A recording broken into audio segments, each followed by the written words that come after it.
Recording in progress. I'd like to call the Metro Council business meeting of March 7th, 2024 to order. Connor, will you please call the roll? Yes, thank you. Councillor Rosenthal. Here. Councillor Wong. Present. Councillor Simpson. Good morning, Present. Good morning. Councillor Lewis. Present. Councillor Gonzalez. President, good morning. Good morning. I believe Councillor Nolan will be joining us shortly, and President Peterson. Here, thank you.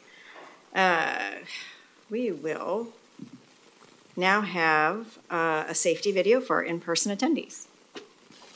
Hi, I'm Justin Dunlap, and I'm the department head stagehand electrician at the Arlene Schnitzer Concert Hall. Safety is a big part of my job. From electrical, making sure that I stay up to date on the NFPA codes and regulations, to rigging, where we make sure that everything is safely suspended overhead, to egress, ensuring that our audiences, performers, and technicians have the safest possible route in case of emergency. I'm out here at the Arlene Schnitzer Concert Hall, and you're in the Metro Regional Center. Please note that we're on the 3rd floor of the building. In the event of a fire or fire alarm, please exit through the door in the northeast corner of the room. Go down the steps to the 2nd floor and exit through the main entrance by the reception desk. We will meet in the courtyard outside that entrance. In the event of a medical or fire emergency, please call 911 and notify the security agent at the front desk. The nearest defibrillator is mounted on the steps leading from the reception desk down to Grand Avenue.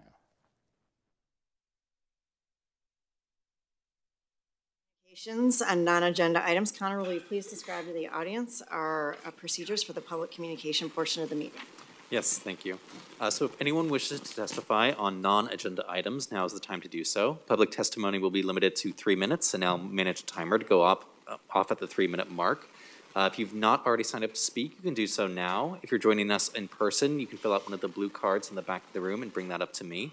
If you're joining us on Zoom, you can sign up by hitting the raise hand button, which, depending on your version of Zoom, is either at the bottom of your screen or within the reactions tab. If you're dialing in on your phone, you can raise your hand by dialing *9. For those joining on Zoom, I'll be promoting you up to a full panelist, so I'll call your name. You'll see a window pop up asking you to accept that promotion. Once you accept the promotion, you'll rejoin and be able to turn on your camera and unmute yourself. And as a reminder to everybody testifying today, you do not need to give your physical address. However, please do identify yourself for the record before testifying. So with that, President Peterson, councilors, we have had a couple of folks sign up in advance to testify today. So first up, we have Melody Jordan and then Ryan Slifer. Melody, you can take any of the 4 seats right here. So you'll have 3 minutes, and your time will begin when you begin speaking. Good morning. Good morning. Good morning. Hi, my name is Melody, and I'm a worker at the Oregon Convention Center. We are here today to ask for your assistance in encouraging Levy to overturn the 10-plate carrying standard banquet server qualification. This standard was implemented by RMARC in 2011 and is rooted in ageism and misogyny. In the submitted testimony, there is a link to a Portland Tribune article written at that time that I highly recommend reading. Lifting a 47 to 50-pound tray and carrying it and balancing it with one arm the distance sometimes of a city block and lowering it repeatedly in a shift is not safe for workers, both in the short and long term. It is so unsafe that it goes against every OSHA recommendation for tray carrying. It is time for Levy to sincerely answer the question, what can we do to make this safer? 10 plates is not safe. Thank you for your time. Thank you. Thank you, Melody. And I don't believe that we've received that written testimony. There should be a link online where you can submit it, or you can also email it to legislativecoordinator@oregonmetro.gov. Thank you. I will make sure that gets sent. Thank you. So now we have Ryan Slifer.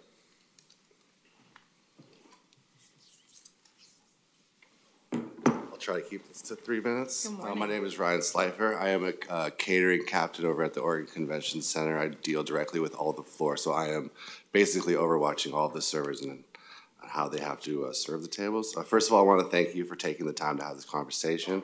I will say, since Levy has replaced Aramark, they have been much more open and been able to talk to us more about these things, and I've been pleasantly surprised by that. But This is one issue that they seem to not really want to budge on. I have worked at the convention center for over 20 years. I was a banquet server for over 18, and I'm approaching my second year as a banquet captain.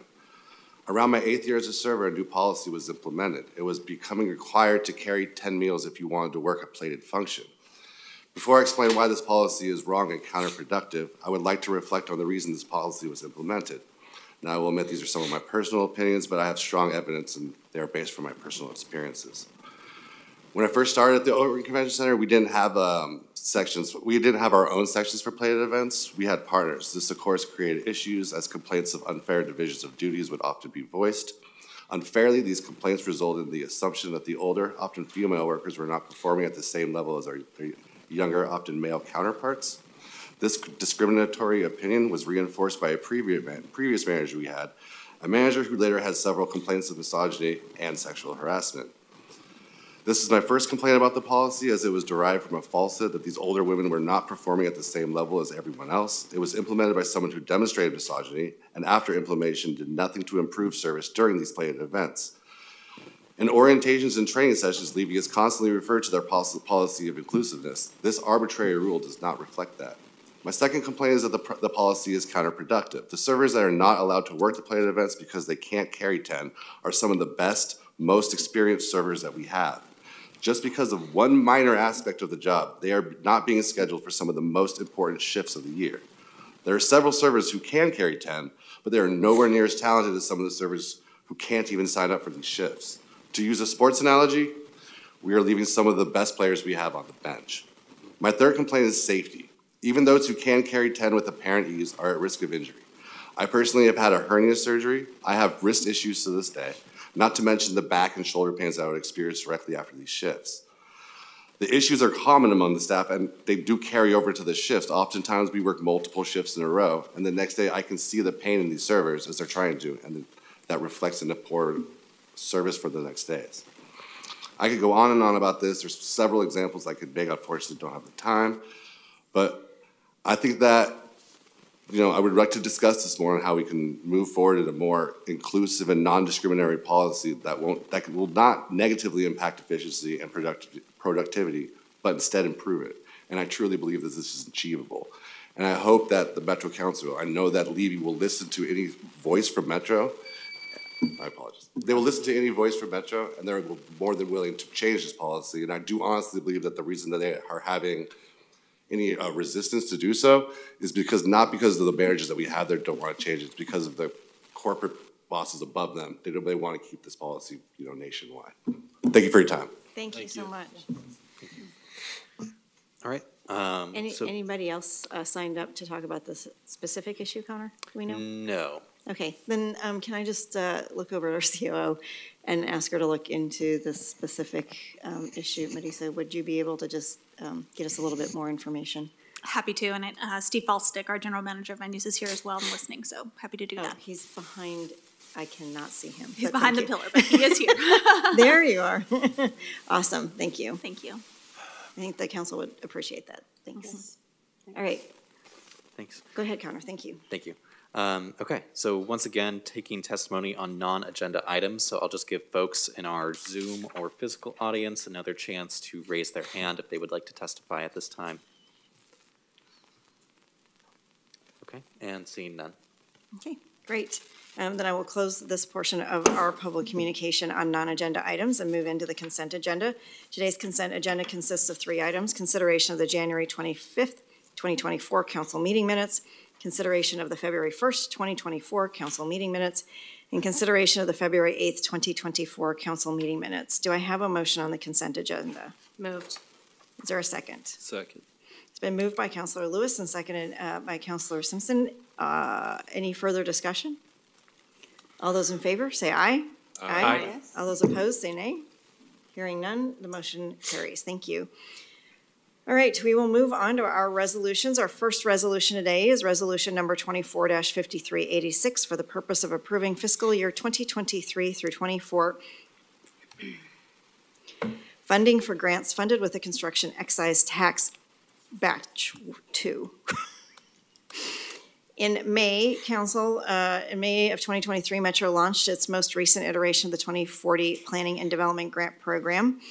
We endorsed all 17 grant applicants as finalists in October 2023 and awarded 8 of those grants on January 25th of this year. The remaining 9 grants have now completed their scopes and IGAs and are ready for council to approve the award. We have Erin Key and Sarah Breakstone here to present and answer any questions. Go ahead, Erin. Welcome. Hello. Thank you, Metro Council President and councilors. We're happy to be here with the second group of grants for requesting your funding. As you know, the 2040 Planning and Development Grant Program is a program that's been active for many years, focused on helping to facilitate the development of land inside the urban growth boundary and to facilitate planning, long-term planning for bringing areas into it. So we've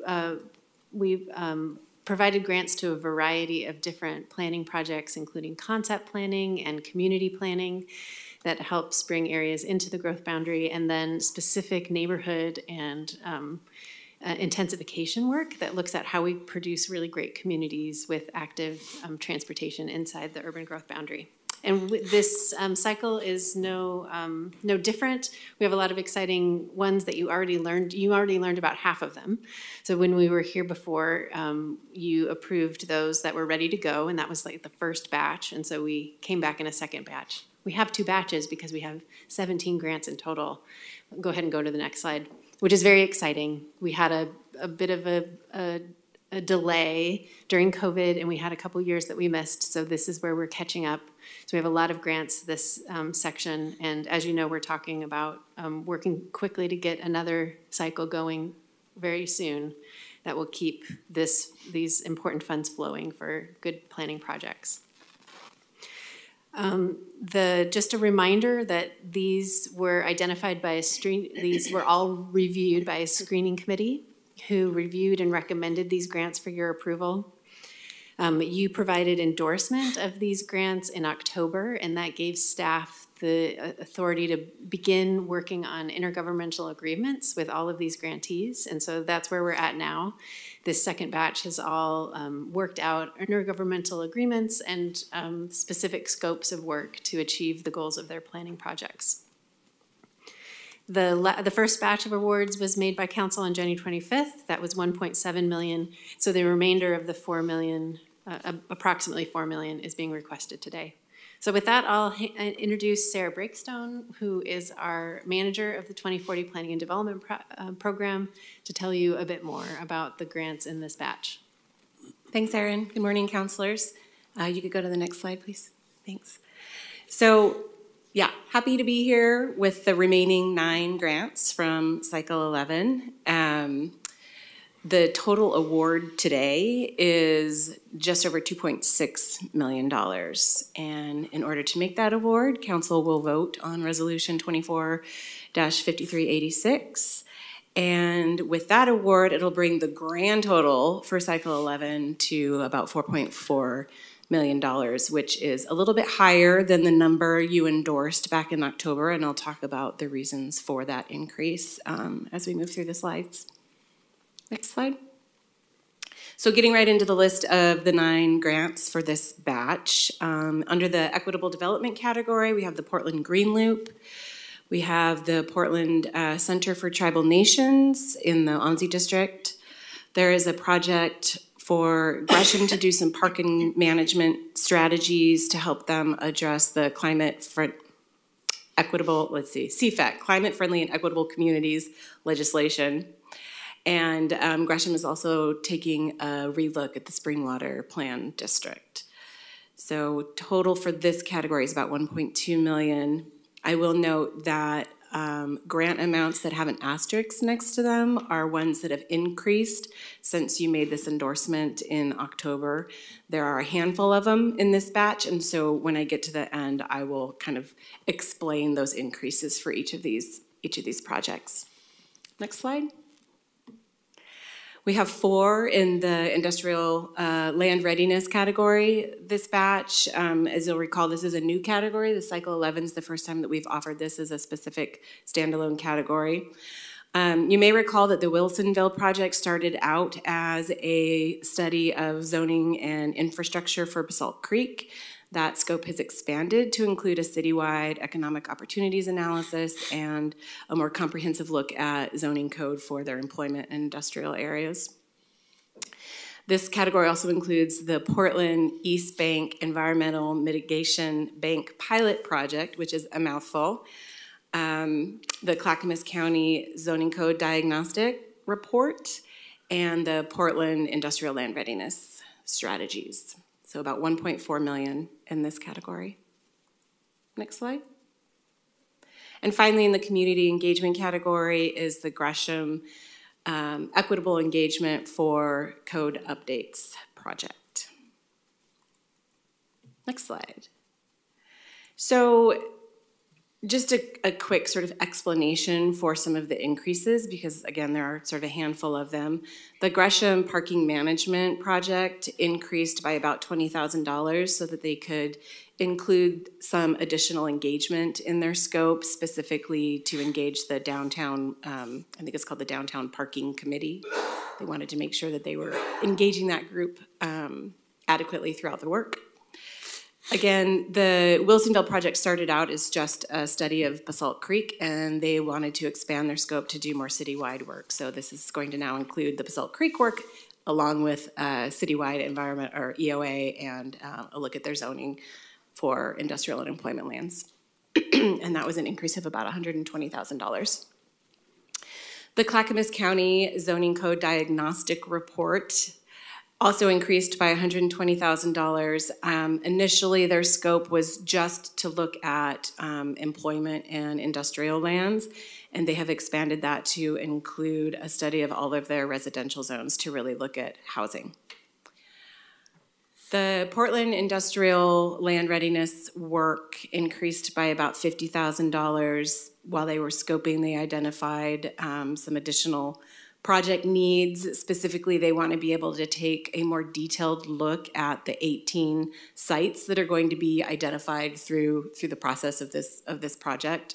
So they wanted to be able to do some more detailed site analyses for each of those individual sites.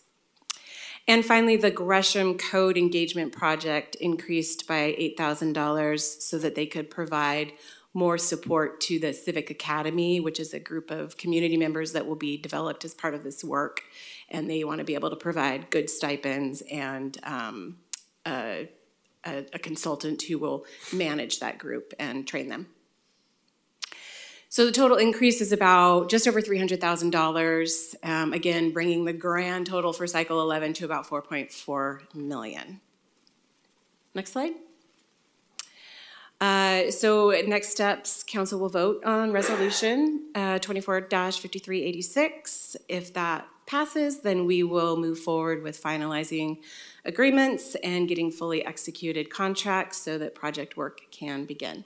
And again, we are also working on some program updates and kicking off a new cycle for 2024. Any questions for us? Thank you. Questions, councilors? Councilor Rosenthal.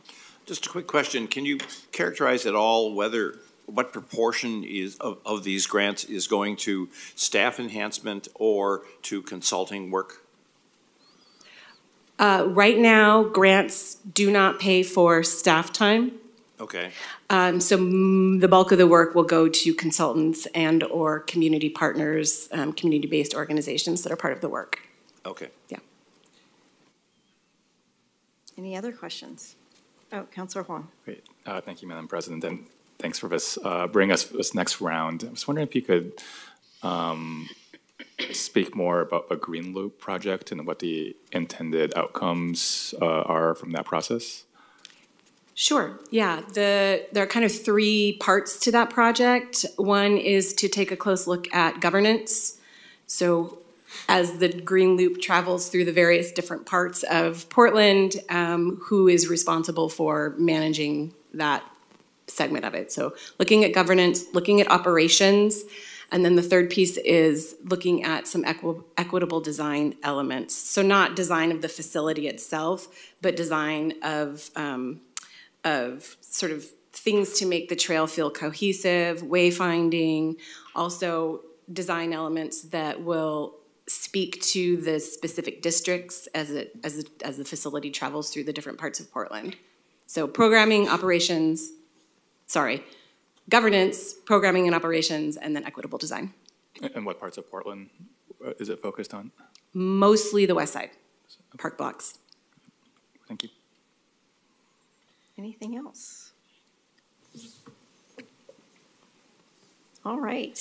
Thank you. Well, thank you for all the work and thank you for all of the work, because it takes a lot to get to this point in terms of collaboration and coordination. And I know this isn't the only money that's coming to these projects. We are a helpful part of all of them to get them across the finish line and make them more whole in terms of community engagement and other needs. So thank you. Councilors, do I have a motion on resolution number 24-5386 for the purpose of approving fiscal year 2023-24 funding for grants funded with the construction excise tax batch 2? So moved. Seconded. Thank you. It's been moved by Councilor Simpson and sorry, I think I heard Councilor Rosenthal first. Any further discussion, councilors, on this resolution?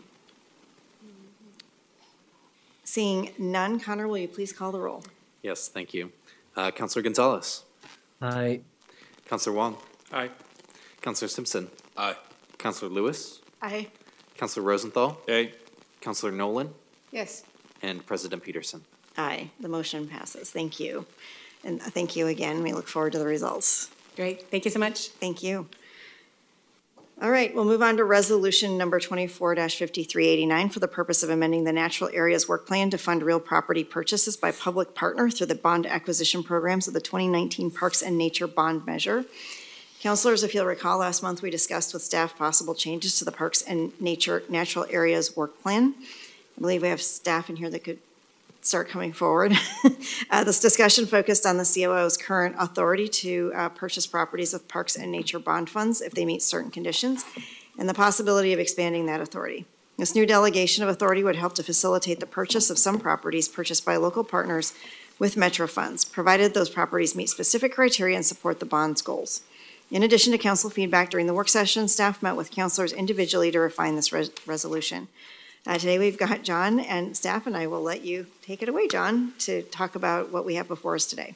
Thank you, Council President Peterson and councilors. For the record, John Blasher, Parks and Nature Director. I'm here with Shannon Leary, our real estate manager. I believe we have a short slide deck we can bring up for you all. Should come up any second. Great. We are glad to be here today to discuss Metro's efforts to protect special places across the region through land acquisition funded by the 2019 Parks and Nature Bond, which is a promise made to voters to build upon decades of parks and nature work and continue to protect clean water, restore fish and wildlife habitat, and provide opportunities for people to connect with nature close to home. And more specifically, we're here to follow up on a discussion we had at work session in February. We discussed how the 2019 Parks and Nature Bond is different, and we have new opportunities to collaborate with partners across the region through an amendment to the current natural areas work plan. We can go to the next slide, please. So as you know, Metro's Parks and Nature mission is to protect clean water, restore fish and wildlife habitat, and connect people with nature close to home. Today, Metro cares for more than 18,000 acres, which is closing in on 19,000 acres, of parks, trails, and natural areas, historic cemeteries which stretch across Greater Portland. We also collaborate with cities and counties and other park providers. This graphic from our system plan helps to describe the role each one of us has in protecting, creating, and maintaining a system of parks and nature for our region's residents and wildlife. Metro's Parks and Nature program occupies a unique place in between those federal organizations and state organizations and the local park providers. As a result, Metro does not typically manage small parcels within other park providers' jurisdictions or develop and manage the regional trail network. Local park providers are the experts in providing nature or outdoor experiences within their communities, and Metro's role as a regional convener and through bond measures is to help fund and support these efforts. In the 2019 bond measure, it was a bigger prioritization for acquisition within areas that overlap with local park provider jurisdictions in the urban target areas and the 39 regional trail corridors. Those properties that are identified for the urban target area and trails and are on Metro's confidential tax lots maps then meet those goals within the refinement plan If they're entirely within those local jurisdictions, it requires a lot more collaboration, and that partnership is really important in having the successful expansion of the system. As the program has ramped up, this need for partnership has become much more clear, and staff have identified an additional way that Metro can partner in order to successfully affect the outcomes established in the bond measure and refinement plans. If you go to the next slide, please. So to get in a little bit of more detail, as a reminder of kind of no matter how these funds are used, we must adhere to the foundations of the bond measure, and any funds used must follow the restrictions on general obligation bond funding. For example, the funds used must be for capital assets. We can only purchase property from willing sellers. And in our work session, you all stressed the importance of making sure that any property purchased by a partner was used as a park or natural area. Fortunately, that's a requirement that is built in to this bond measure. Next slide, please. So in terms of the updates that we're proposing here, beyond the basic requirements, that staff have proposed an amendment to the current work plan that would give the COO a little bit more flexibility in these partner transactions. We heard again in that work session that you valued flexibility, but that you wanted clear parameters that were going to be needed. We have attached those parameters to the resolution today as Exhibit A. The primary change in these situations is that where we have the overlapping interest with local park providers, the COO will have a little bit more flexibility to determine the best way towards that purchase, which could include a transaction structure where a partner leads the negotiation, so long as it meets the rest of the criteria and that Metro's contribution is no more than fair market value, and in no case more than $500,000. So these are some of the elements we have too, is that we would still continue to make sure it's on that pre-approved confidential tax lot. Staff would visit the site too to make sure it's consistent with what's in the bond measure. We would do the, rather than Metro leading the due diligence, we'd have the partner lead due diligence, but still have that expectation that it comes out without any unusual circumstances. And in the current case, the COO has the authority from you all to purchase up to within 10% of that fair market value. In this, we would make sure that Metro's contribution, again, is equal to or less than fair market value and not to exceed $500,000 in a partner-led negotiation. Next slide, please. To be clear, staff will still come to discuss with council any possible partnership opportunities if they aren't on that pre-approved confidential tax lot from the refinement plan, or if the proposed contribution is greater than fair market value or over $500,000, or if due diligence reveals any unusual circumstances. We also heard that you'd like to know about any potential partnership opportunities that are in your individual districts that you serve, so we can make sure that you have that information before we go further down this path. But again, council retains the bulk of all this authority. You have these things that will be within the limits of the bond. We'd be looking at tax lots and from willing sellers that are already on that pre-approved list, and this just gives a little bit more flexibility for the COO to engage in some of these partner-led transactions. Go to the last slide, please, or next to last slide. So some other benefits, go back one, sorry, that's my bad. If council adopts the proposed partnership acquisitions parameters through today's resolution, it will increase the capacity of Metro staff to close real estate transactions across the region. It'll leverage your bond investments through partnerships, permit staff to work with partners and willing sellers in a more efficient and effective manner. It also assures that the partnership jurisdiction would assume the responsibilities for management and operating expenditures on ongoing reliability related to property ownership.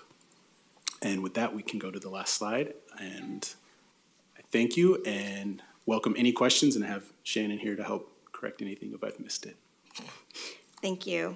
Councilors, any questions for Director Blosher? Just looking to make sure. Councilor Gonzalez, any questions? Nope. Not right now, President Beersley. Okay, thank you. Councilor Huang. Yeah, just two clarifying points I wanted to make.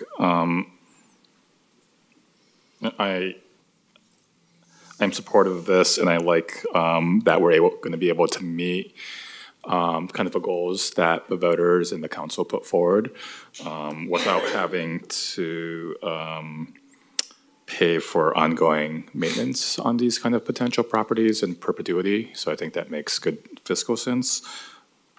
Do you have a sense, I guess what I'm trying to ask is like how much savings there would be for Metro over time? Like, does this happen a lot? And that would mean that, we're saving significant amounts, or is this kind of rare and it's kind of de minimis? So just kind of getting a sense of scale. And then just, I think last time we talked about this, we had talked about,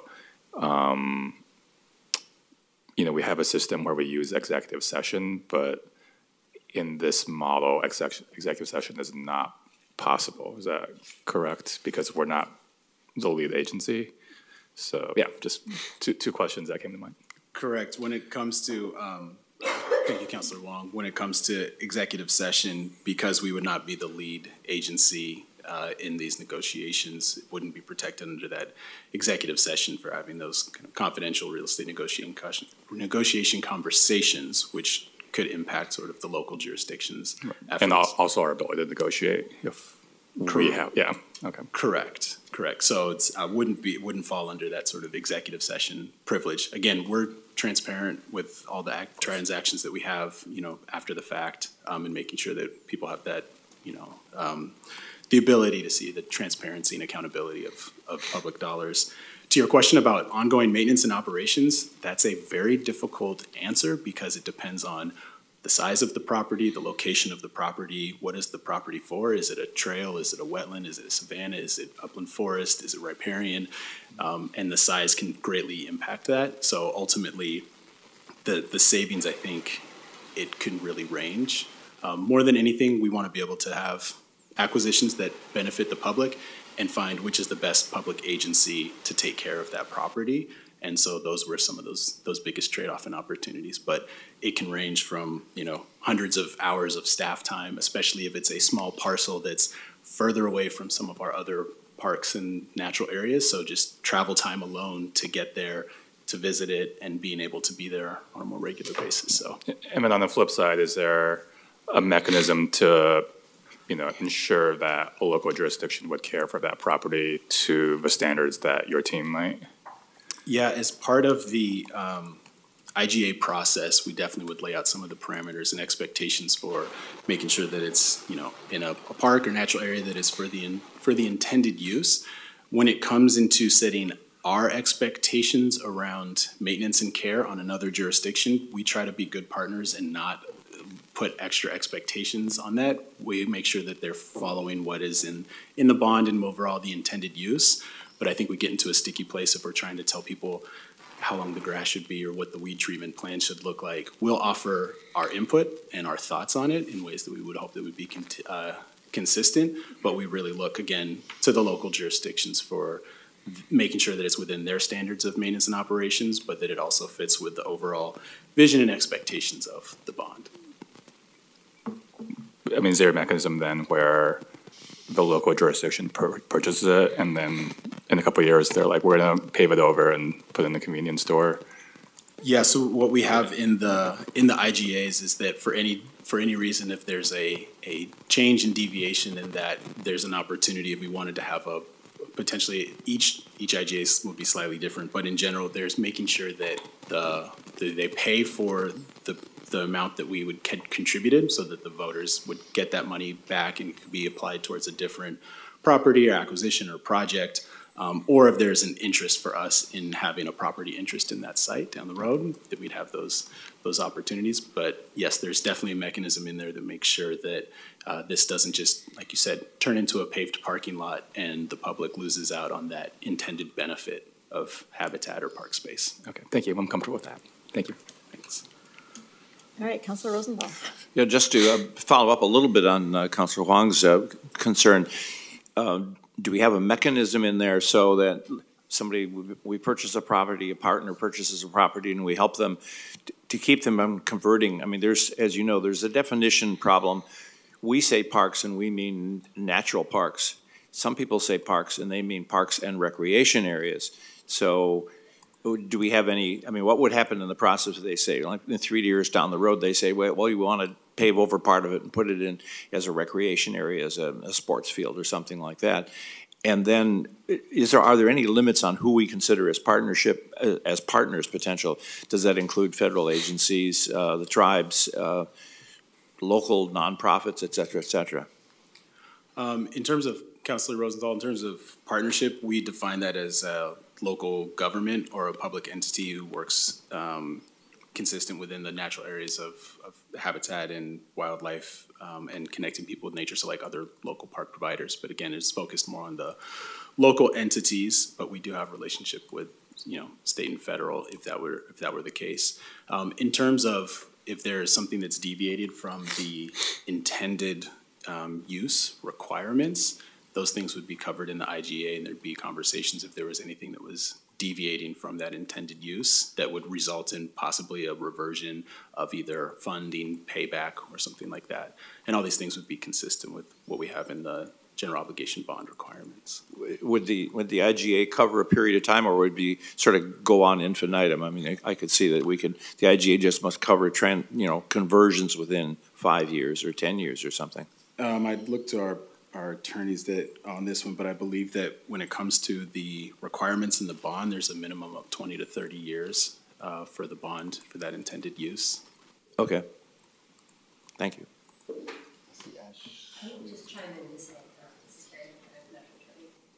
John is correct in terms of the time period that we would require the property be maintained as a park or natural area use for the length of the bond, about 20 years.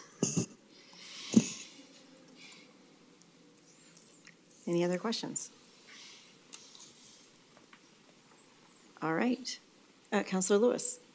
Sure, I just want to thank Director Blasher and team for the work that was done in response to questions and concerns from our last conversation.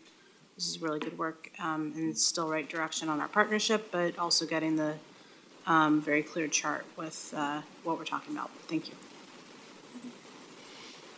Great. All right. I want to make sure that we're on this right item, because you have two. Council, are we ready then to move on with a vote? Yeah, Do I have a motion? Go ahead. I would move 245398. Second. It's been moved by Councilor Lewis and seconded by, was that Councilor Rosenthal? Yeah. Thank you.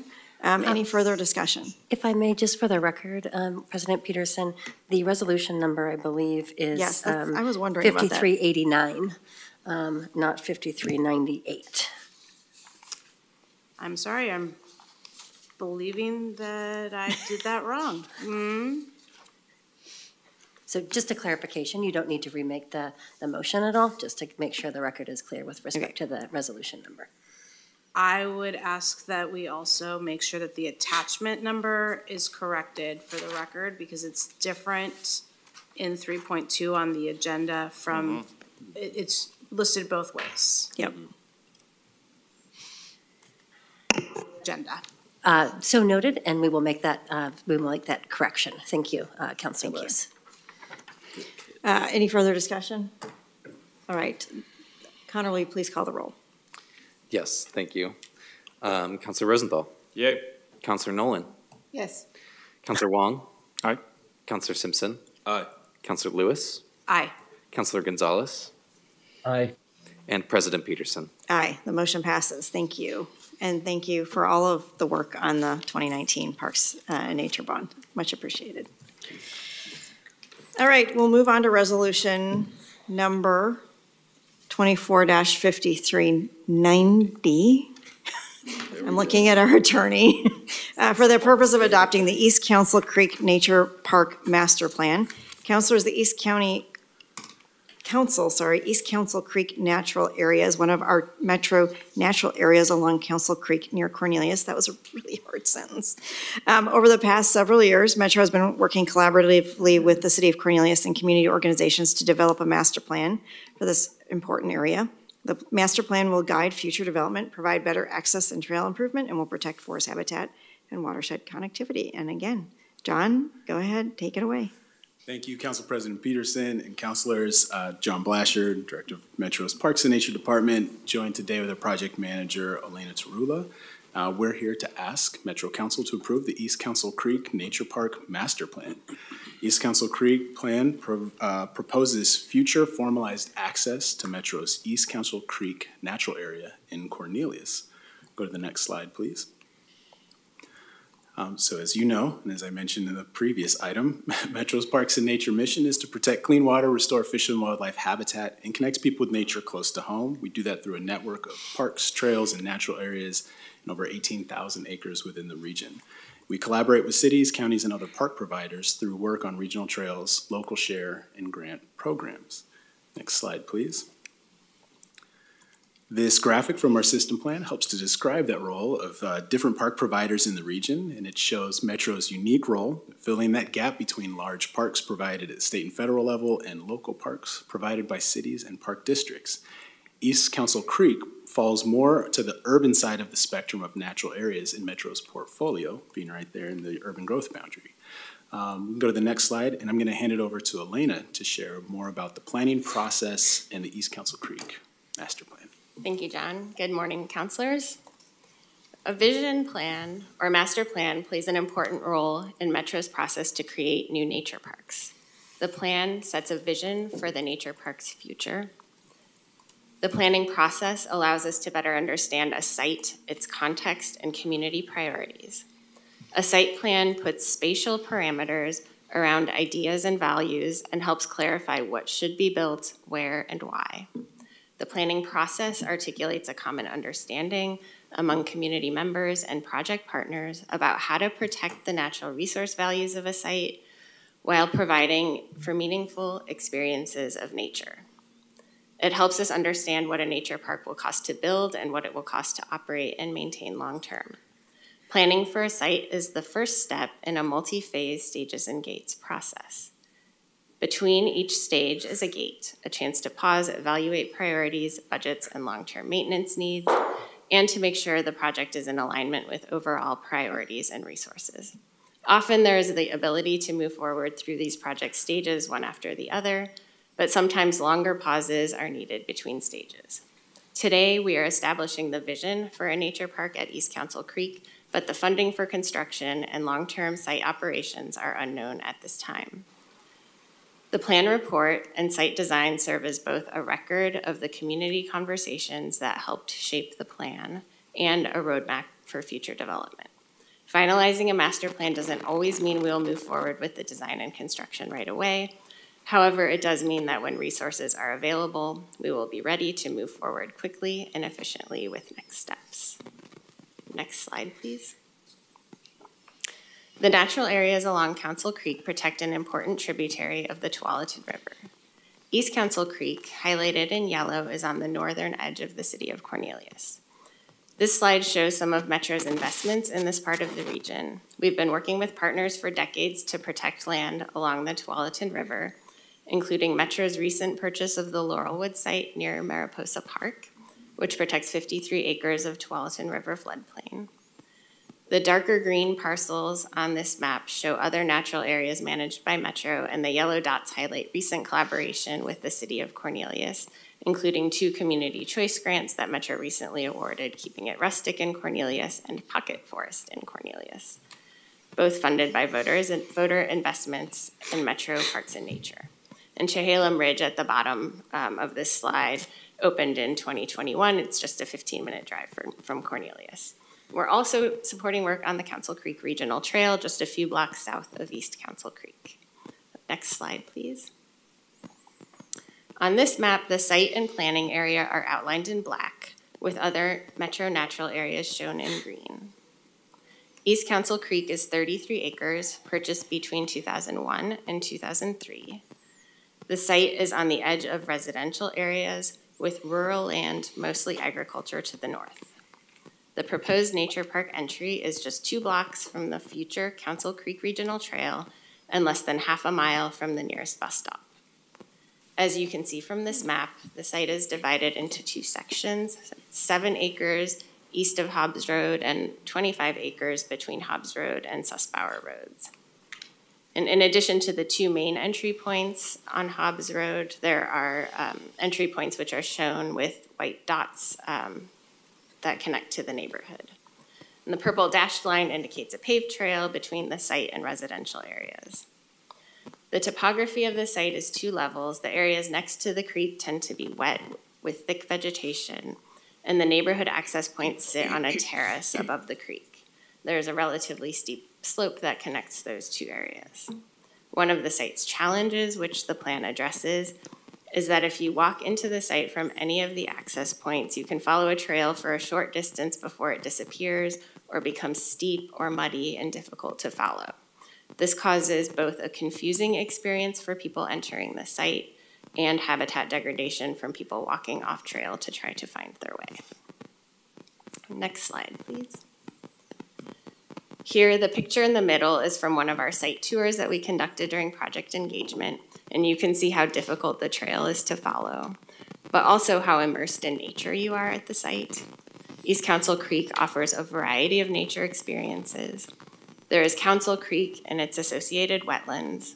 There are interesting native plants like prehistoric-looking skunk cabbage and horsetail, spring wildflowers, and some impressively large western red cedar and Douglas fir trees. Oaks that were planted on the eastern parcel are close to 20 years old now and are really starting to take shape. All of these trees, the proximity to streams and wetland, mean that you're likely to see a variety of birds and other wildlife on a visit to the site. Next slide, please. The plan envisions a nature park that provides opportunities to enjoy these unique qualities of East Council Creek, the large trees, hummingbirds and hawks, and dynamic changes of the stream through the seasons. It envisions a park that protects water quality and wildlife habitat by providing welcoming trail experiences and protecting more sensitive areas. It envisions a nature park that welcomes people from all cultures, communities, and abilities, and it complements the character of the neighborhood. Next slide.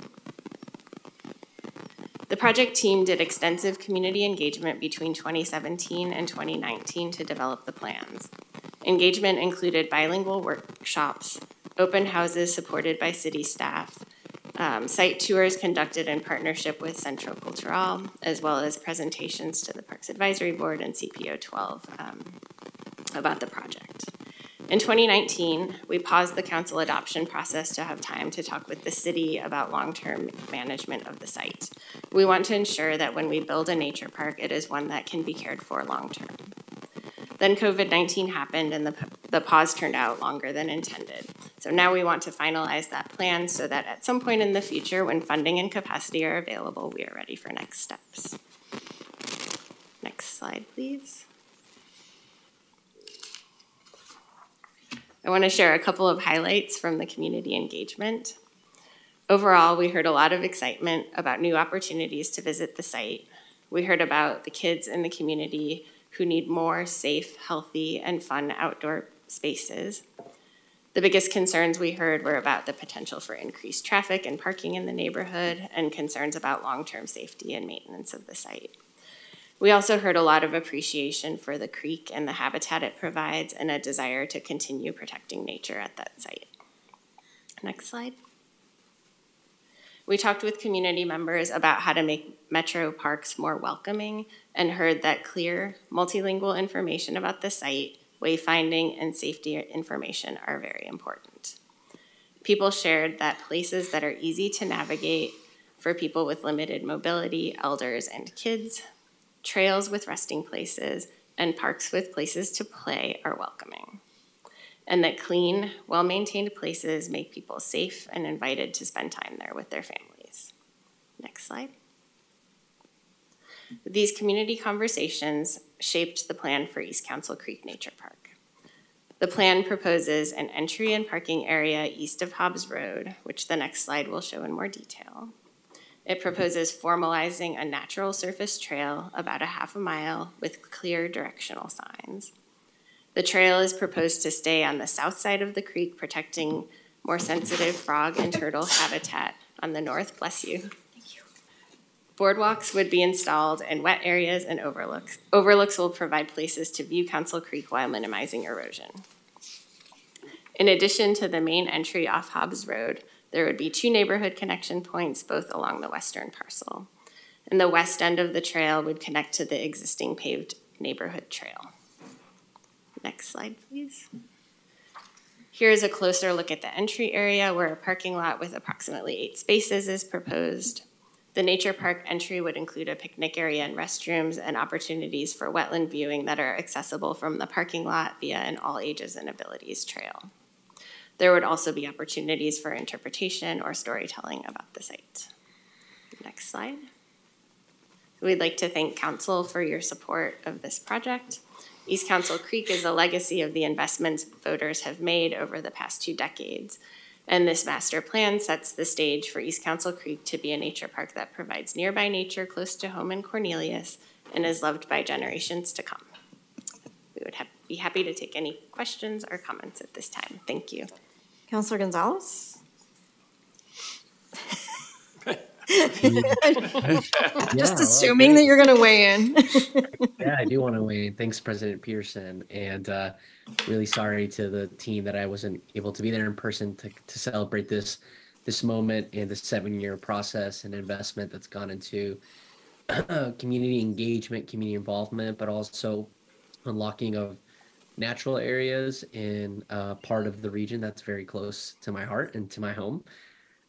So what I just want to share real quick is that the slides gave me flashbacks to a much younger Juan Carlos, working with community members. At that time, Metro had a program called Nature University, which would help scientists for Metro go into community and help folks learn about botany and wildlife and the watershed, and really helping people understand the importance of our investments. And at that time too, we're doing a Spanish nature university called Universidad de Naturaleza, which is just a straight translation there. But anyway, it's just a really co-creative process, and I think even looking back at last week with the update of our public engagement guide, how far Metro has come in the spirit of partnerships and really codifying that. This project is just I just wanted I was feeling a little nostalgic, so I wanted to share that. So yeah, 7 years in the making. It's an important milestone, and grateful for our staff and for the city of Cornelius just for being able to center equity. And I know there's a lot more that we can do with this project going forward and in our partnership with Cornelius. But I'm in full support of the master plan, and I look forward to seeing what's possible in the next steps. And also, I'm grateful that we were able to put up that map that showed the kind of the constellation of projects that we've been able to bring to fruition beyond just this kind of individual tranche of money.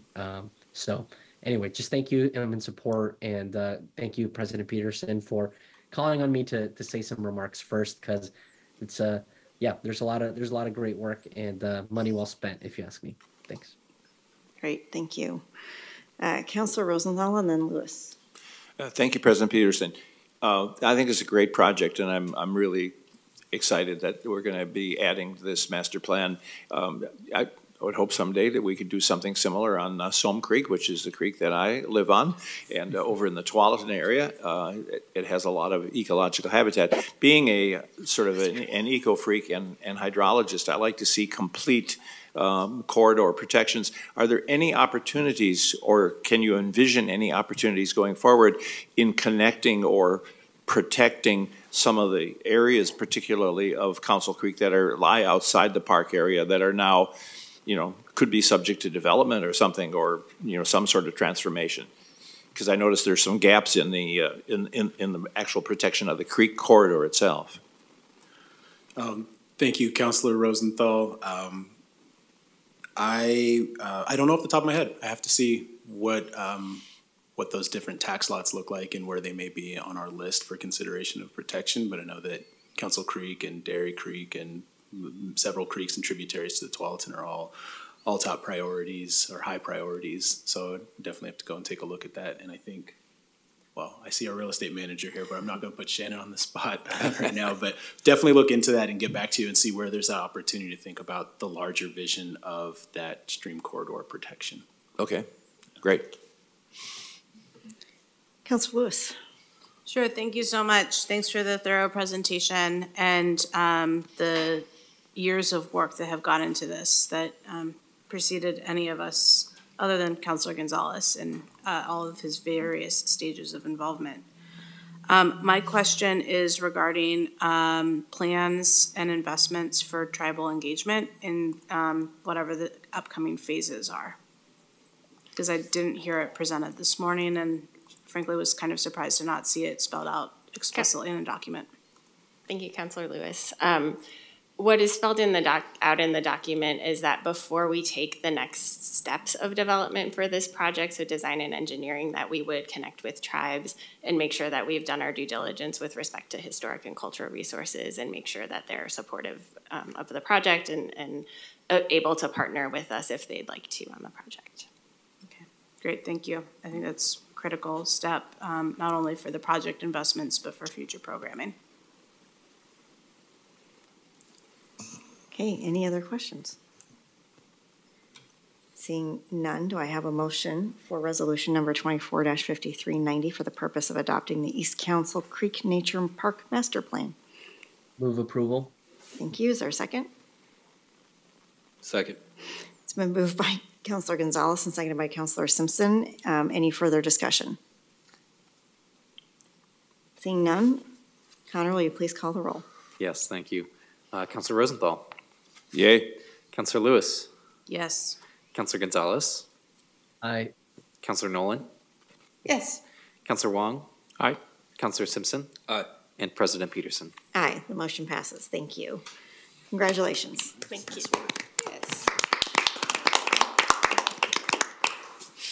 All right, moving on to another Parks agenda item. Don't go anywhere. Resolution number 24-5391 for the purpose of approving revised program criteria to the Parks and Nature Bond Large-Scale Community Visions Program. Councilors, we will continue our final Parks and Nature agenda item for the day. As you recall, the 2019 Parks and Nature Bond provided the funding for large-scale community visions. These investments in community support visionary projects by leveraging the benefits of parks and nature alongside other community needs like jobs, housing, and safe and reliable transportation. Last May, the council awarded funding to 3 pilot projects and asked staff to come back with considerations and recommendations for possible improvements to the program as we move out of the pilot phase. At our January 16th work session, staff returned with community feedback and a menu of possible program changes. In that meeting, we provided feedback to the staff about that program criteria, and today, staff here are here to present a recommendation based on our input. John. Thank you, Council President Peterson, Metro Councilor. I'm still John Blasher, Director of Metro's Parks and Nature Department. Here today with Linda, who's our Program Manager on Large Scale Community Visions. We're here today to seek your consideration and adoption of Resolution number 24-5391. Council's approval would allow staff to create a Notice of Funding Available, or a NOFA, to begin soliciting project ideas as soon as spring 2024 for the next round of this program. Next slide, please. We're here today to provide a brief presentation on this resolution, which would allow council to advance a set of adjustments to the program criteria that's intended to better meet the landscape of project opportunities on the ground and create more opportunities for park providers and community partners to apply and potentially receive funding for these transformative nature projects. Next slide, please. As you may recall, the Large Scale Community Visions program is part of the 2019 Parks and Nature Bond, and it makes $30 million available for investments in capital projects that deliver nature uplift and address housing, transportation, and workforce creation opportunities.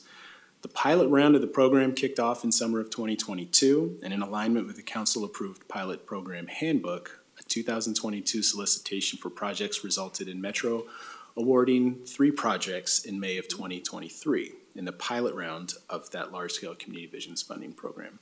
The 3 were Trust for Public Lands in Oregon State University for an acquisition of private timber site in the Tualatin Mountains area for $3.5 million, the OMSI and CRITFIC, or Columbia River Intertribal Fishing Commission's Waterfront Education Park and OMSI District Catalyst on the Willamette River for up to $7 million, and then Albina Vision Trust's project to look at a site acquisition near the Willamette River for $5 million.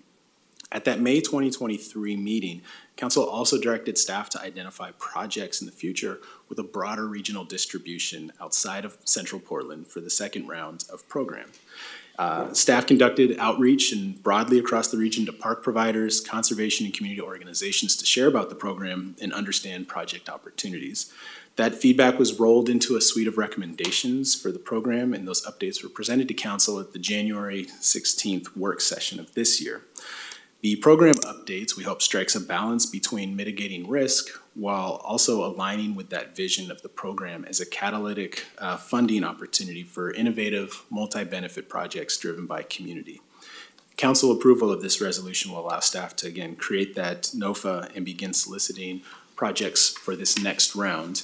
And we would hope that we would also create an opportunity for ongoing cycles that would give Council plenty of touch points throughout the process for direction and decision making. Next slide, please. There's a little bit more of a summary for what we heard from Council direction at our January work session. We've continued to engage with conservation folks, with local government partners, and the pilot round grantees and other stakeholders to assess how the program worked and really identify some of the potential challenges and lessons learned through this, and ways to best serve this funding program that would meet the bond's goals as well. So the findings that were presented to Council for consideration at the work session affirmed that you wanted us to continue the approach to the program that would retain the vision, create these pathways as catalytic opportunities, and also recommended that we look more broadly at regional distribution, stay affirmed and aligned with the bond criteria, but also be strategic and look for opportunities to be flexible, really also focusing on how we have that impact and creating some innovative big picture thinking. All really simple, basic ideas for a very simple, straightforward program.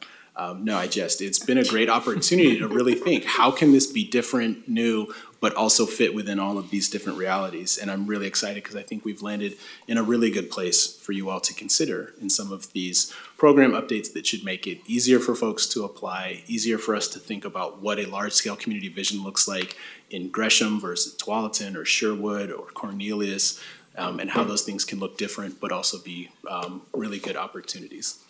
So with that, we can go to the next slide, and I'll pass it to Linda to talk through some of the program updates and next steps. Okay, thank you, John. Buenos dias and good morning, counselors. So I'm going to provide an overview of the updates to the program criteria. We're really focusing on 4 pieces here. So it's the overall project match, the contiguous component requirement, the public partner piece, and the application cycle. So when we came in the January work session, we did provide feedback that our partners had said, the 1 to 5 overall project match was a bit of a barrier. And so in that conversation, Council affirmed that there is a way to reduce the match while still retaining this investment in projects of a certain magnitude. So with that in mind, the updated criteria would be a 1 to 2 overall project match. So still retaining the 2-part project match piece, but just reducing it to 1 to 2. The contiguous component requirement in the pilot round, that was a requirement. Moving forward, that will not be specifically required. So in a scenario where a potential project applicant has a project where pieces are not necessarily touching or adjacent or having that campus feel, there will be an opportunity for them to describe how they have a unifying nexus. So really articulating the vision, the connectivity, and the desired outcomes of all those project pieces. The public partnership piece, I think you're all familiar that this is a core legal requirement of general obligation funds. So that is not necessarily changing. It's just that in the pilot round, we were a little bit more flexible in working with folks who may not have had that committed partnership up front. Moving forward, we are proposing that that committed partner be identified at the time of application so that there is a public partner that is committed to capitalizing the final asset. The last piece is the application cycle. So simply put, the first time there was an annual application, at this point we would be moving to an ongoing application. This aligns with the idea of the program being flexible. These are really complex projects that have a lot of evolving pieces. So this way, applicants are able to apply when they feel most ready, and it just sort of allows for more flexibility and more conversation that goes along with the other updates that we're making to the overall program. Next slide, please. So building on that, if this resolution is adopted, we would move forward with broad outreach and communications throughout March. We really want to ensure that local jurisdictions, community organizations, and other partners are well informed about this program and the opportunities it presents. Building off of that, we would have 2 open houses, so one in person on April 4th, which we would hope would bring people together, not only to learn about the program, but to also connect and build relationships. And then doing a virtual open house. For those who would not be able to attend either, we would also post that information online so that is broadly accessible. With that, we are also hoping to move quickly and accepting letters of interest as soon as April 15th of this year. The letters of interest are the first step. This is the same process as the pilot round. And if those letters of interest are aligning with the minimum program eligibility, folks would be invited to apply and submit a full application. As mentioned, it's an ongoing cycle, so we want to ensure to have continued and ongoing outreach and communication about this program so that, you know, everyone out that's available, the funds are available and they're aware of it and have that awareness ongoing. And I think those are really the main pieces that we wanted to highlight in terms of potential next steps. Next slide, and I transfer back to John. Thanks, Linda. So if approved, once the solicitation opens, we'd anticipate providing council with regular updates on the status of project applicants, and council will continue to select awarded projects for large-scale community visions. And a first award process could happen as soon as late of spring of this year, depending on how quickly things come in. So we're prepared for that, but we keep you updated along the way. And there'll be plenty of future touch points that we see and are open to changing depending on the frequency and desire of how council wants to see through this ongoing application cycle process. So we're here to provide those regular feedback points and touch points with you all as much as you'd like and more. Next slide, please. So in closing, we request your adoption of this resolution, and I'm happy to answer any questions that you may have and appreciate all your work on this and the next steps. Thank you. Councilors, any questions for staff? Councilor Lewis. Sure, thank you. I am supportive of this package. We've discussed it before, but I think it bears repeating or more explicit.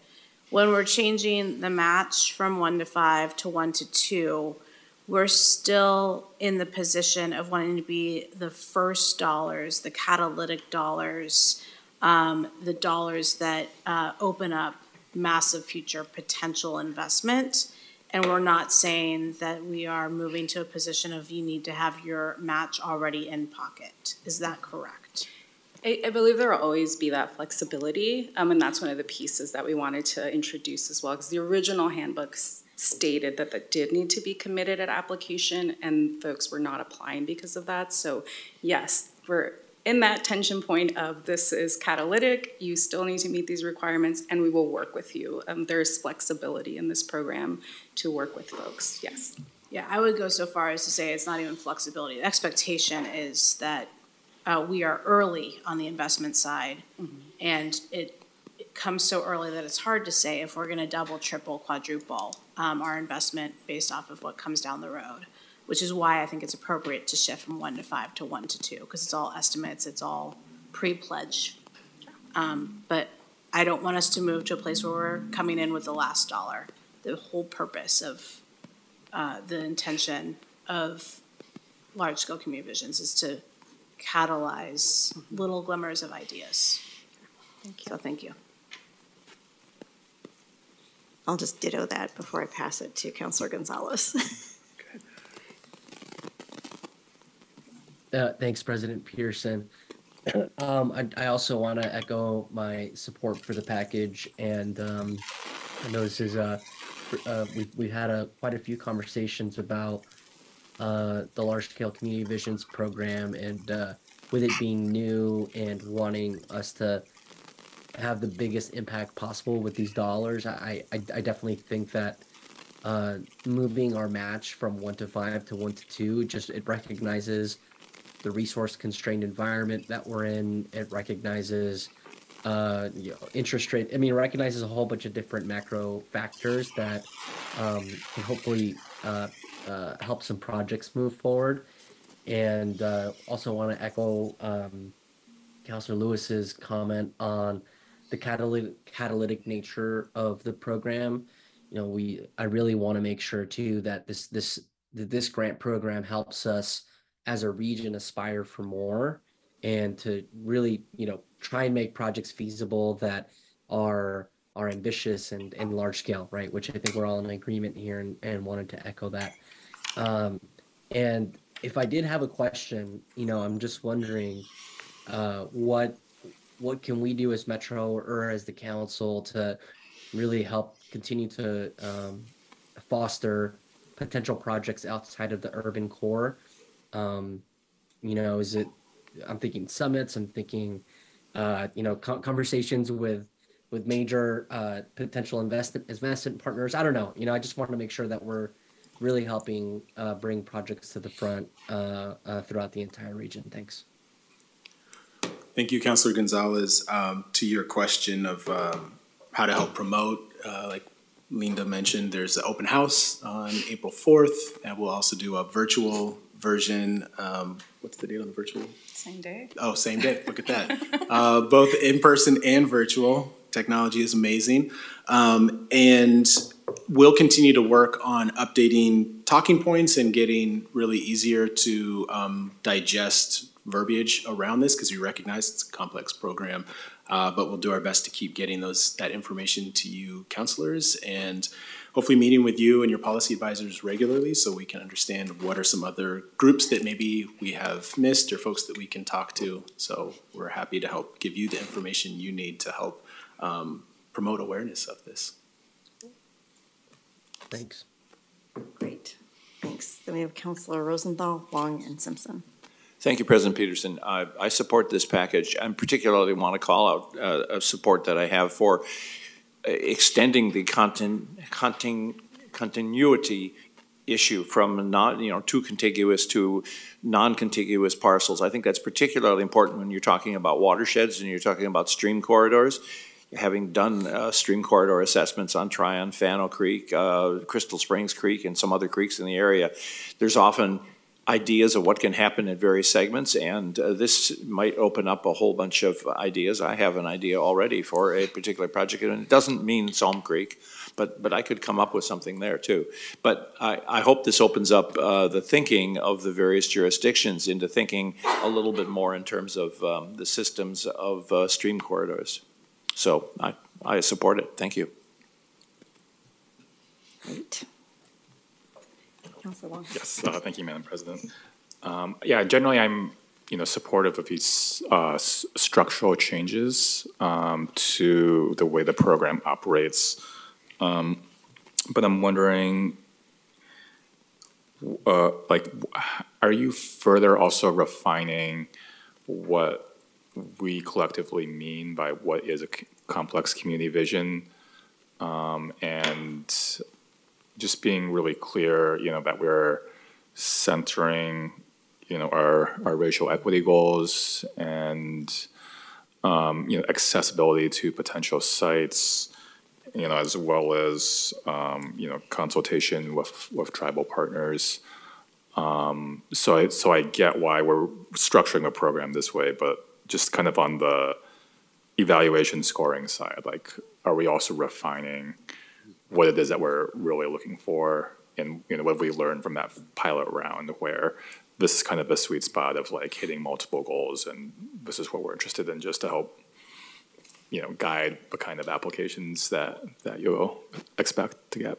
Thanks, Councilor Wong. Yeah, this continues to be an iterative process, and we also want to be extremely transparent and share what are the concrete requirements that are either already laid out in the bond or that are program specific, and then also how we've been doing that scoring. And so this will be some opportunities also to continue including this and kind of updating how we've been looking at scoring, and I think also making sure that we're coming to you all frequently throughout the process to help define what is a large-scale community vision, because you all probably know your districts better, you know your folks, kind of what that scope and scale looks like. So we'll continue to bring that in, refine any of the scoring pieces that we have. Linda, I don't know if you wanted to add anything to scoring elements. No, I guess I would. Thank you. That's a great question. That we are going to be looking at the scoring pieces as well. So that's an opportunity before those are, set up to really meet with you all and hear what your concerns are and ensure that those are also being reflected in that, in the evaluation process. And from a pilot to now, your definition of what a complex community vision, has that evolved or changed, or is it kind of the same language? Based on the current pilot round groups? No, I think it's been largely consistent. I think as we get, I think the big changes here though are like that, what's contiguous and not contiguous. I think that'll be a little bit more of an opening there. And then as we've seen some of these projects, as you get outside of the Portland center, maybe the scope and scale comparatively will look different. So I think that's where we'll have those opportunities. Okay, thank you. I think the intent was to get to be able to use parks as part of the total package of communities based on the 2040 growth concept, which is obviously now has evolved through implementation.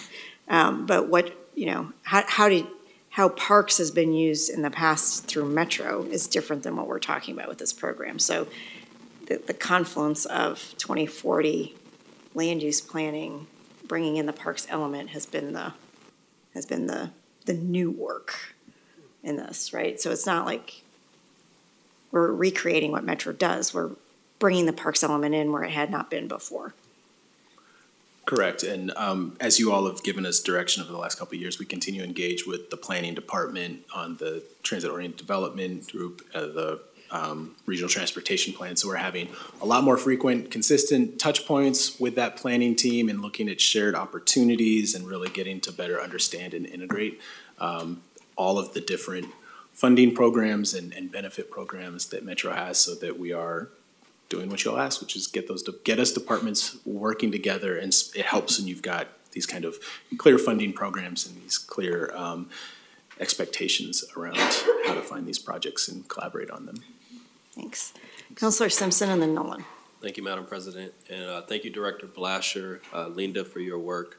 And I feel like, the comments that we had as council are reflective in these updates. So really appreciative of that. My question around big system thinking or big thought, that was answered. So thank you. I had a question, more of a clarifying question around like the ongoing grant cycle. And us as a council approving things on an one-time annual basis, but what if, say, a good project comes up in between that cycle, and or you have a couple that are like hot during that ongoing process? How are we going to handle that? Yeah, the intent, thank you, Councilor Simpson. The intent is that we'll continue to take those applications as they come in, keep you all up to speed and updated. I'd have to go back and look at the specific language in the resolution about requirements around having sort of annual award cycles, but I believe that there is enough flexibility for you all as council to sort of identify how you want that to happen. I think the reality too is that with a lot of these programs and projects, the likelihood of them having such a tight timeline where they need some sort of like 1 week or 2 month or 3 month turnaround is probably unlikely. Nonetheless, we'll make sure to keep you all apprised of all these opportunities as they come forward. So I don't think we'll run into that constraint. I think more than anything, while it sounds like the remaining 20 million is a lot to go around, I think that could go maybe pretty quickly. Oh, yeah. So you all will be facing probably some difficult decisions around how to allocate those resources as they come. Because again, the intent is to be on the larger scale of multiple millions. And just another chance to plug too that there's the Nature Neighborhoods capital grants, which are smaller in scale, but up to $1 million. This program is more in that like $3, $5, $10 million range for each project. So we do hope that we can continue to solicit these great ideas, bring them to you all, and make sure that all of these funds are spent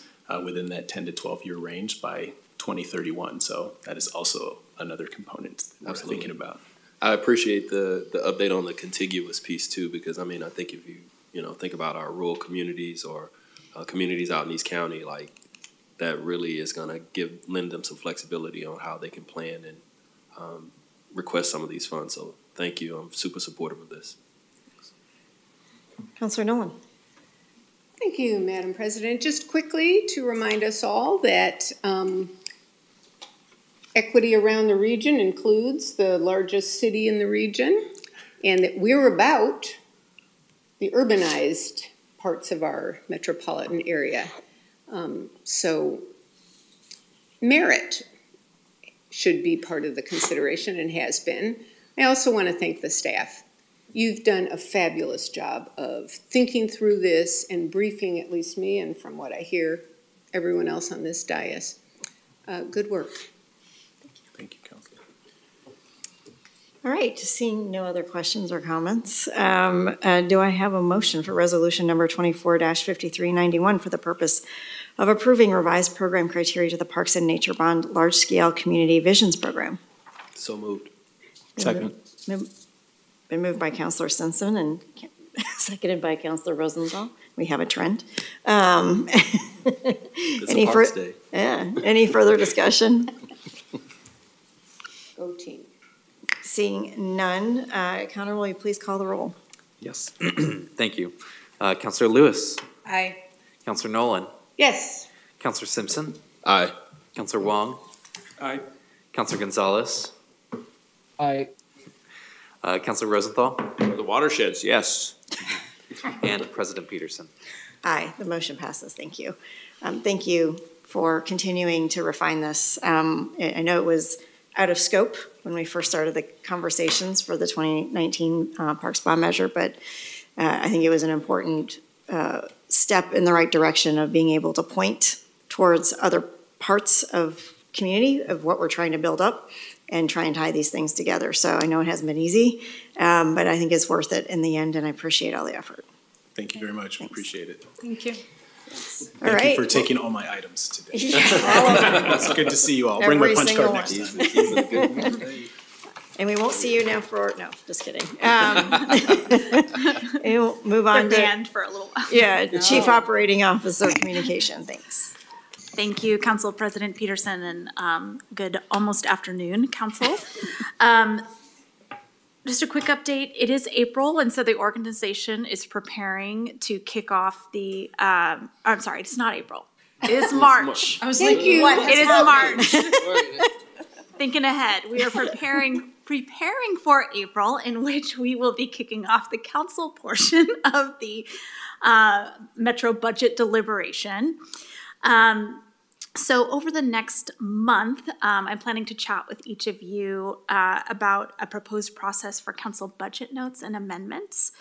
I, at a high level, would like to establish a practice of getting early high-level consensus from council on topics, so that then I can direct staff to help scope and develop more fully fleshed out budget notes and amendments. The purpose of this is, currently what I'm seeing is that development is happening after budget adoption, and we're doing a lot of divination on the staff side, trying to figure out the intent after the fact and figure out the details after the fact. And I think it's a more transparent and better process for everyone if we can do that up front. So we'll just be chatting through with each of you what's important to you in that process, and then trying to come back with a little proposal. We have some time set aside in the budget calendar at the beginning of the budget process for amendments, but I want to chat with each of you first before we kind of nail down exactly how we'll go through them. So, sound good? Yep. Thank you. That's all I have. I just want to reiterate and support what you're asking for. It's very hard to manage that process when it's last minute, and I think being able to have a better understanding of what a budget note entails. It is not a check-in. It is not a. It is really about adding to the work agenda, and I appreciate needing to know more about what that would entail, and being able to have that information more thought out. So thank you. Thank you. I would rather get rid of them, to be quite honest. I'm gonna, just FYI, let everybody know that I think that there is a way to get these done, you know, to get council's input, without the need of a budget note, but being able to acknowledge that each and every one of our issues and concerns was put into the budget would be my hope, that we don't have to do this last minute, or it doesn't need to be a practice for the future. Sometimes it is, and I want to leave that open, but I would rather not have any. Because it is a very difficult process to manage, when we could have accomplished basically the same outcomes. So, all right, moving on to counselor communication. And we have a hand up online. Counselor Simpson and then Rosenthal. Just real quick check-in, had some fun with some Park Rose High School students yesterday for the Elevate Community Enhancement Grant process. Spunky group of kids, let me tell you. But they understood the weight of what they were going forth to do as 16 and 17-year-olds, and really proud of the work that they're doing, and really want to uplift City of Roses, because they are the transfer station that's providing the funds for that program. So it was a really good time. I got to sing Drake with the kids. It came on randomly on the PA announcement, but it was their 60-second. What'd you say? 60-second. It was 60-second of like music. Yeah, like something of like what is it called? Positive. Yeah. Like just helping the kids have a more positive and motivated day. So Shall I have one right now? No. Oh, we should definitely do it at Metro. But it was really good. That was really fun. And I look forward to seeing what those kids put out, because they were really enthusiastic about like getting money to community. And I think that we should do more of that, empower our youth. So. Great. Thank you. Councilor Rosenthal? Thank you, Madam Chair. I attended the Merck lunch, great lunch, and the Merck Commission meeting yesterday. And two things are important. Well, first of all, the Expo Futures Committee made a strong presentation. They're moving forward. They have a consultant, on track, and they're evaluating all the various options, and including how to make this transition, how to make it economically viable, and also what it affects in terms of timing and so forth. There was a little report also on the process with the Keller, but more importantly, this is the first time that all of the venues have reported or submitted deficit budgets which were approved. And this is a very significant thing. It's not because the business is not doing well. The business of all the venues is doing quite well, better than expected, in fact, better than projected. However, the costs have overridden this. There's been a lot of issues with costs, both labor costs, continued outlay of dollars for safety and security. We know that that's increased. The labor costs, there's an effort to try and raise, things to a good uniform and a high living wage. So that's had some costs. There's also been a lot of deferred due to the pandemic and other things. There's been deferred capital expenditures that have, they've come to roost. There's been costs in terms of supplies and materials. There's been, there was a substantial increase in power, and now a new proposed increase in rates from PGE, which we don't know what the result will be. So, and plus there's been a slow recovery of the transient lodging tax in the city of Portland, which is a significant component of the revenue for the convention center. So they're facing some headwinds. There's, it's a significant issue for all of them. The business, like I said, is doing well. They have more bookings than they had anticipated. They're doing better than anticipated. But there is a substantial probability that they will be asking for some help from Metro in some form. That has yet to be decided. So just thought I'd report on that. Thank you. Any other updates? Councilor Gonzalez. Yeah, thanks, President Peterson. Y'all know that I'm the Metro rep on the West Side Economic Alliance Board. And next Thursday, there's a policy conference that they're hosting at Hidden Creek Community Center, which I really encourage everyone to attend. The team has been working really hard to put together a bunch of conversations that are relevant to infrastructure, transportation, I mean, housing, you name it, and hopefully there'll be some opportunity for some real dialogues and knowledge sharing across the board with public leaders, community leaders, and business leaders. I will be on a panel with Representative McLean and Ryan Winsheimer talking about transportation investments, which will be a good time, I'm sure. So yeah, anyway, hope that y'all can make it, and look forward to seeing you there if you can. Thanks. Great. I'll just mention that the I-5 Executive Committee, I-5 Bridge Executive Committee met this week, and the staff released the images and videos that are now online to be able to look at a rendering. They have no architectural features associated with them, so there is literally just what would blocks. Yeah. It's not something to like hang your hat on and say, oh, that is that. But the next steps would be the picking of the actual type of bridge, whether it's going to be a two-deck bridge, thank you, or whether it would be a single deck, and what type of bridge. They don't want to put a time and energy into really figuring all of the architectural landscaping stuff out until they have a little bit more direction. But you can kind of see what it would look like on there. Just go online to the I-5 Bridge Project and you can drive through the project now, fly through the project. So yeah, I think it helps answer some of the questions about how would I get there if I'm a cyclist. So I think that helps. With that, I would just end that portion to say the project is all but funded for $1.5 billion of the $7.5 billion.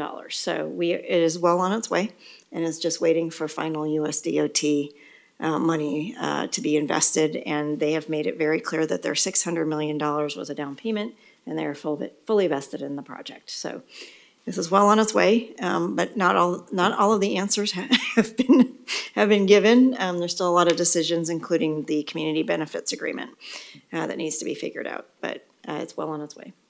So, with that, seeing no other hands raised, I will adjourn our meeting. And our next meeting is scheduled for Tuesday, March 12th, 2024, at 10:30 a.m. See y'all there.